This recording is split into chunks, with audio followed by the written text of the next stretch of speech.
അസ്സാം വലൈക്കും dear friends. ഇന്നത്തെ നമ്മുടെ സ്പെഷ്യൽ നിങ്ങൾ ആരും ഇതുവരെയും ട്രൈ ചെയ്ത് നോക്കിയിട്ടില്ലാത്ത ഒരു അടിപൊളി വെറൈറ്റി റെസിപ്പിയാണ്. നമ്മുടെ ഈ വീഡിയോ കണ്ടുകൊണ്ടിരിക്കുന്ന സമയത്ത് നിങ്ങൾക്ക് ഇഷ്ടപ്പെടുകയാണെങ്കിൽ ഒന്ന് ലൈക്ക് ചെയ്തേക്കണേ. അതുപോലെ തന്നെ നമ്മുടെ ഈ ചാനൽ ആദ്യമായിട്ട് കാണുന്നവരും ഇതുവരെയും സബ്സ്ക്രൈബ് ചെയ്യാത്തവരും പ്ലീസ് ഒന്ന് സബ്സ്ക്രൈബ് ചെയ്തേക്കണേ. ഞാനിടുന്ന വീഡിയോസ് ഉടനടി കിട്ടുന്നതിനായി സബ്സ്ക്രൈബ് ബട്ടന്റെ തൊട്ടടുത്ത് കാണുന്ന ബെല്ലൈക്കൺ കൂടി ക്ലിക്ക് ചെയ്തിട്ട് ഓൾ എന്ന ഓപ്ഷൻ എനേബിൾ ചെയ്യാനും മറക്കല്ലേ.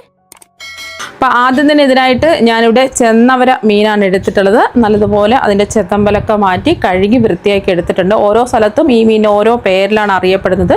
ചെന്നവര, ചെങ്കലവ, അല്ലെങ്കിൽ മഞ്ഞക്കിളി, ചെമ്പല്ലി എന്നൊക്കെയാണ് പറയുന്നത്. ഇവിടെ ചെമ്പല്ലി എന്നും ചെന്നവര എന്നൊക്കെ പറയും. അപ്പോൾ നല്ലതുപോലെ ക്ലീൻ ചെയ്ത് എടുത്തിട്ടുണ്ട്. അത്യാവശ്യം വലുപ്പമുള്ള 7 മീനാണ് എടുത്തിട്ടുള്ളത്. ഈ മീൻ നല്ല സോഫ്റ്റ് ആയതുകൊണ്ട് നമ്മൾ കറിയിലിട്ട് കുറച്ച് സമയം കഴിയുമ്പോൾ പൊടിഞ്ഞു പോകും. അതുകൊണ്ട് ഞാൻ മുഴുവനായിട്ടാണ് എടുക്കുന്നത്. നിങ്ങൾക്ക് വേണ്ട ചെറിയ കഷ്ണങ്ങളായിട്ട് കട്ട് ചെയ്യണം എന്നുണ്ടെങ്കിൽ 2ആയിട്ട് കട്ട് ചെയ്തും എടുക്കാം. ആദ്യം തന്നെ ഇതിനായിട്ട് ഒരു മൺചട്ടി ചൂടാക്കാൻ വെച്ചിട്ടുണ്ട്. മൺചട്ടി ഒന്ന് ചൂടായതിനു ശേഷം ഇതിലേക്ക് 1 ടേബിൾ സ്പൂൺ വെളിച്ചെണ്ണ ഒഴിച്ചു കൊടുക്കാം. വെളിച്ചെണ്ണ തന്നെ ഒഴിച്ചു കൊടുക്കാം. എന്നാൽ മാത്രമേ ആ നാടൻ ഒരു ടേസ്റ്റ് ഒക്കെ കിട്ടുള്ളൂ. അപ്പൊ എണ്ണ ഒന്ന് ചൂടായതിനു ശേഷം ഇതിലേക്ക് ഒരു 1/4 ടീസ്പൂൺ ഉലുവ ഇട്ട് ഒന്ന് മൂപ്പിച്ചെടുക്കാം. ഉലുവ ഇടുന്ന സമയത്ത് കൂടി പോകരുത്, എന്നാൽ പിന്നെ ഒരു കയ്പ്പ് രസം ഉണ്ടാവും. ചെറിയ സ്പൂണിന് ഒരു 1/4 ടീസ്പൂൺ എടുത്താൽ മതിയാവും. മീഡിയം ഫ്ലെയിം വെച്ച് കൊടുക്കാം. ഇതൊന്ന് മൂത്ത് വരണം. മുഴുവൻ ഉലുവയില്ല, ഉലുവ പൊടിയാണെന്നുണ്ടെങ്കിൽ നമുക്ക് ലാസ്റ്റിൽ ചേർത്ത് കൊടുത്താൽ മതി. ഇപ്പോൾ ഉലുവയെല്ലാം മൂത്ത് നല്ലൊരു മണം വരുന്നുണ്ട്. ഈ ഒരു സമയം ഇതിലേക്ക് 30 ചെറിയ ഉള്ളി ചേർത്ത് കൊടുക്കാം. ചെറിയ കുഞ്ഞുള്ളി ഉണ്ടല്ലോ, അതാണ് 30 എണ്ണം എടുത്തിട്ടുള്ളത്. വലിയ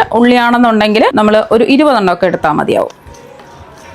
ചെറിയ ഉള്ളിയിൽ തന്നെ ചെയ്തിട്ട് എടുക്കുക, എന്നാൽ മാത്രമേ പ്രത്യേക ഒരു ടേസ്റ്റ് ഉണ്ടാവുള്ളൂ. വലിയ ഉള്ളിയാണ് എടുക്കുന്നതെങ്കിൽ 2ആയിട്ടൊന്ന് മുറിച്ചിട്ട് ഇട്ട് കൊടുക്കുക. അപ്പൊ ചെറിയ ഉള്ളി ആയതുകൊണ്ടാണ് ഞാൻ മുഴുവനെ ഇട്ട് കൊടുത്തിട്ടുള്ളത്. ഒരുപാടങ്ങ് വയന്ന് ബ്രൗൺ കളറൊന്നും ആവേണ്ട ആവശ്യമില്ല, ജസ്റ്റ് ഒന്ന് വയന്ന് കിട്ടിയാൽ മതി. ഇപ്പോൾ ഉള്ളിയൊക്കെ ചെറുതായിട്ടൊന്ന് വാടി വന്നിട്ടുണ്ട്.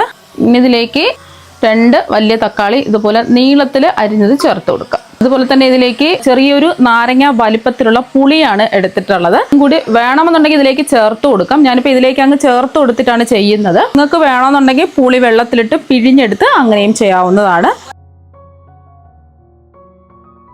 ചെറിയ തക്കാളിയാണെന്നുണ്ടെങ്കിൽ 3 എണ്ണം എടുക്കുക, വലിയ തക്കാളിയാണെന്നുണ്ടെങ്കിൽ 2 എണ്ണം എടുത്താൽ മതിയാവും. അപ്പോൾ തക്കാളി എല്ലാം ഒന്ന് വാടി വരട്ടെ. അപ്പോൾ തക്കാളി ഒന്നും വെന്ത് ഉടഞ്ഞു പോകേണ്ട ആവശ്യമില്ല, ജസ്റ്റ് ഒന്ന് വാടി കിട്ടിയാൽ മതി. ഇനി ഫ്ലെയിം ഒന്ന് കുറച്ച് വെച്ച് കൊടുക്കുക. അതിൽ പൊടി ഐറ്റംസ് ഒക്കെ ചേർത്ത് കൊടുക്കാം. ഒരു 3 ടേബിൾ സ്പൂൺ കാശ്മീരി മുളക് പൊടിയാണ് ചേർത്ത് കൊടുക്കുന്നത്. ഇതിൽ അധികം എരിവുണ്ടാവില്ല. നിങ്ങൾ എരിവുള്ള മുളക് പൊടിയാണെന്നുണ്ടെങ്കിൽ 1.5 ടേബിൾ സ്പൂൺ മുളക് പൊടിയൊക്കെ ചേർത്ത് കൊടുത്താൽ മതിയാവും. അവരവരുടെ എരിവിനനുസരിച്ചിട്ട് മുളക് പൊടി ചേർത്ത് കൊടുക്കുക. അപ്പോൾ 3 ടേബിൾ സ്പൂൺ മുളക് പൊടിക്ക് 2 ടേബിൾ സ്പൂൺ മല്ലിപ്പൊടി ചേർക്കാം. 1 ടീസ്പൂൺ അളവിൽ മഞ്ഞൾപ്പൊടി ചേർത്ത് കൊടുക്കുക. അതുപോലെ തന്നെ ഇതിലേക്ക് 1 ടീസ്പൂൺ കുരുമുളക് പൊടിയും കൂടി ചേർത്ത് കൊടുക്കുക. ഇതെല്ലാം കൂടിയിട്ട് ഒന്ന് വഴറ്റിയെടുക്കാം. ഇതിൻ്റെ കൂടെ കുറച്ച് കറിവേപ്പിലയും കൂടി ചേർത്ത് കൊടുക്കുക. 1 തണ്ട് കറിവേപ്പിലയും കൂടെ ചേർത്ത് കൊടുത്ത് ഈ പൊടിയുടെ പച്ചമണം മാറി കിട്ടുന്നത് വരെ ഒന്ന് ഇളക്കി കൊടുക്കാം. ഒരു 10 സെക്കൻഡൊക്കെ ഒന്ന് ഇളക്കി കൊടുത്താൽ മതിയാവും. ഒരു 10-15 സെക്കൻഡ് ഇളക്കി കൊടുത്ത് ആ പൊടിയുടെ പച്ചമണമൊക്കെ ഒന്ന് മാറി കിട്ടിയിട്ടുണ്ട്. അപ്പോൾ നല്ല ചൂടാണ്. അതിൻ്റെ ചൂടൊന്ന് മാറാൻ വേണ്ടിയിട്ട് ഒരു പാത്രത്തിലേക്ക് മാറ്റാം. അപ്പം നമ്മൾ വയറ്റി വെച്ചതിൻ്റെ ചൂടൊക്കെ മാറിയിട്ടുണ്ട്. ഇനി മിക്സിയിലെ ഒരു ചെറിയ ജാറിലേക്ക് അങ്ങ് മാറ്റാം. ഇത് അരച്ചെടുക്കുന്നതിന് ആവശ്യമായ വെള്ളം ഒഴിച്ചു കൊടുക്കാം. ഞാനിപ്പോൾ ഒരു 1/2 കപ്പ് വെള്ളമാണ് ഒഴിച്ചു കൊടുക്കുന്നത്. എന്നിട്ട് നല്ലതുപോലെ ഒന്ന് അരച്ചെടുക്കാം. അപ്പം നല്ലതുപോലെ ഒന്ന് അരച്ചെടുത്തിട്ടുണ്ട്. ഈ ഒരു രീതിക്ക് അരച്ചെടുക്കുക. വീണ്ടും നമുക്കൊരു മൺചട്ടിയിലേക്ക് ഒരു 2 ടേബിൾ സ്പൂൺ വെളിച്ചെണ്ണ ഒഴിച്ചു കൊടുക്കാം. എണ്ണ ഒന്ന് ചൂടാവട്ടെ. അപ്പോൾ എണ്ണ ഒന്ന് ചൂടായതിനു ശേഷം ഇതിലേക്ക് ഒരു 8 വെളുത്തുള്ളി അല്ലികൾ ഇതുപോലെ നീളത്തിൽ കട്ട് ചെയ്ത് ചേർത്ത് കൊടുക്കാം. ചെറിയ വെളുത്തുള്ളി അല്ലികളാണ് എടുത്തിട്ടുള്ളത്. വലിയ വെളുത്തുള്ളി അല്ലികളാണെന്നുണ്ടെങ്കിൽ ഒരു 4 എണ്ണം ഒക്കെ എടുത്താൽ മതി. അതുപോലെ തന്നെ 1 ഇഞ്ച് വലുപ്പത്തിലുള്ള ഇഞ്ചി നീളത്തിൽ കട്ട് ചെയ്തത് ചേർത്ത് കൊടുക്കാം. ഇഞ്ചി വെളുത്തുള്ളി പേസ്റ്റ് ഒന്നും ചേർക്കരുത്. ചെറുതായിട്ട് കട്ട് ചെയ്ത് ചേർക്കുകയോ അല്ലെങ്കിൽ ഇതുപോലെ നീളത്തിൽ കട്ട് ചെയ്ത് ചേർക്കുകയോ ചെയ്യുക. 10 സെക്കൻഡ് ഇളക്കി കൊടുത്ത് ഇഞ്ചിയുടെയും വെളുത്തുള്ളിയുടെയും ആ ഒരു പച്ച ചുവക്കൊന്ന് മാറുന്ന വരെ ഒന്ന് ഇളക്കി കൊടുക്കാം. ഇഞ്ചിയുടെയും വെളുത്തുള്ളിയുടെയും ആ ഒരു പച്ച ചുവക്കൊന്ന് മാറിയതിന് ശേഷം ഇതിലേക്ക് 2 പച്ചമുളക് ഇതുപോലെ ചെറുതായിട്ട് കട്ട് ചെയ്ത് ചേർക്കാം. എരിവുള്ള പച്ചമുളകാണെന്നുണ്ടെങ്കിൽ 1 എണ്ണമൊക്കെ എടുത്താൽ മതിയാവും. എരിവില്ലാത്ത പച്ചമുളക് ആയതുകൊണ്ടാണ് 2 എണ്ണം എടുത്തിട്ടുള്ളത്. അപ്പോൾ നമ്മളിതിൽ കുരുമുളക് പൊടി മുളക് പൊടിയൊക്കെ ചേർത്ത് കൊടുത്തിട്ടുണ്ട്. അപ്പോൾ അവരവരുടെ എരിവിനനുസരിച്ചിട്ട് വേണം പച്ചമുളക് ചേർക്കാൻ. ഇനി ഇതിലേക്ക് 1 തണ്ട് കറിവേപ്പില ചേർക്കാം.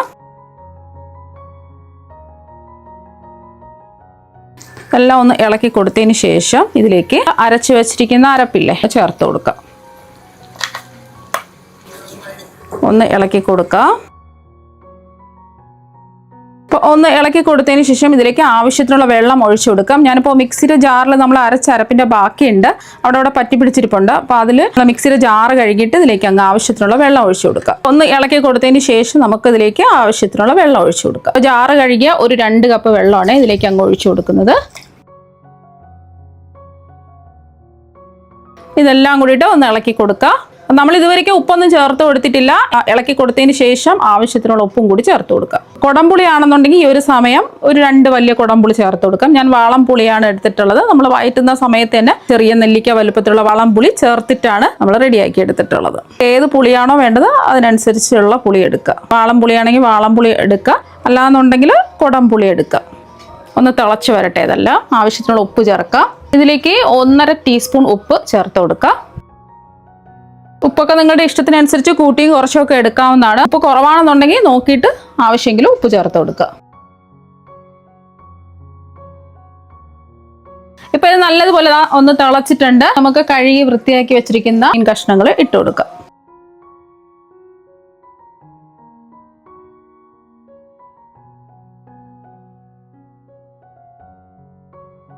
അപ്പോൾ മീൻ കഷ്ണങ്ങൾ ഇട്ട് കൊടുത്തതിന് ശേഷം ജസ്റ്റ് ചെറുതായിട്ടൊന്ന് ഇളക്കി കൊടുക്കുക. പിന്നീട് നമ്മൾ ഇളക്കി കൊടുക്കാൻ പാടില്ല. ഈ മീൻ നല്ല സോഫ്റ്റ് ആണ്, പൊടിഞ്ഞു പോവും. ചെറുതായിട്ട് ഇതുപോലെ ഒന്ന് ഇളക്കി കൊടുത്തതിന് ശേഷം മൂടി വെച്ച് ഒരു 8 മിനിറ്റ് ലോ ടു മീഡിയം ഫ്ലെയിമിലിട്ട് കുക്ക് ചെയ്തെടുത്താൽ മതി. ഇടയ്ക്കിടയ്ക്ക് അടപ്പ് തുറന്നിട്ട് ഒന്ന് ചുറ്റിച്ചു കൊടുക്കും. അപ്പോൾ നമ്മൾ മീൻകറി വേവിക്കാൻ വെച്ചിട്ട് ഒരു 8 മിനിറ്റ് കഴിഞ്ഞിട്ടുണ്ട്. തുറന്ന് നോക്കാം. ഇടയ്ക്കിടയ്ക്ക് ഞാൻ ഒന്ന് ചുറ്റിച്ചു കൊടുത്തിട്ടുണ്ടായിരുന്നു. സ്പൂണിട്ട് ഇളക്കരുത്, ഇതുപോലെ ഒന്ന് ചുറ്റിച്ച് വേണം കൊടുക്കാനായിട്ട്. ലാസ്റ്റിൽ നമുക്ക് കുറച്ച് വെളിച്ചെണ്ണ, 1 ടീസ്പൂൺ വെളിച്ചെണ്ണ ചേർത്ത് കൊടുക്കാം. വേണോ നിർബന്ധമൊന്നുമില്ല. പിന്നെ നമുക്ക് കുറച്ച് കറിവേപ്പില കൈകൊണ്ട് ഇതുപോലെ ഒന്ന് ഞെരടി ഇട്ട് കൊടുക്കാം. ഈ ഒരു സമയം ഉപ്പും പുളിയൊക്കെ കറക്റ്റാണെന്ന് ചെക്ക് ചെയ്ത് നോക്കുക. ആവശ്യമെങ്കിൽ ഉപ്പും പുളിയൊക്കെ ചേർത്ത് കൊടുക്കുക. അപ്പോൾ നമ്മളെ സൂപ്പർ ടേസ്റ്റുള്ള മീൻകറി ഇതാ ഇവിടെ റെഡി ആയിട്ടുണ്ട്. നല്ല കുറുകിയ ചാറോട് കൂടി ഇതാ കിട്ടിയിട്ടുണ്ട്. നല്ല അടിപൊളി ടേസ്റ്റാണ്. ചോറിൻ്റെ കൂടെയും അതുപോലെ ബ്രേക്ക്ഫാസ്റ്റിൻ്റെ കൂടെയൊക്കെ നമുക്ക് കഴിക്കാവുന്നതാണ്. പൊടിഞ്ഞൊന്നും പോവാതെ കറക്റ്റ് അടിപൊളിയായിട്ട് കിട്ടിയിട്ടുണ്ട്. അപ്പൊ നിങ്ങൾ എന്തായാലും ഇതുപോലെ ഒരു പ്രാവശ്യം മീൻകറി തയ്യാറാക്കി നോക്കുക. തീർച്ചയായും നിങ്ങൾക്ക് എല്ലാവർക്കും ഒരുപാട് ഇഷ്ടമാകും. അപ്പോൾ നമുക്ക് മറ്റൊരു വെറൈറ്റി വീഡിയോ ആയിട്ട് വീണ്ടും കാണാം. താങ്ക്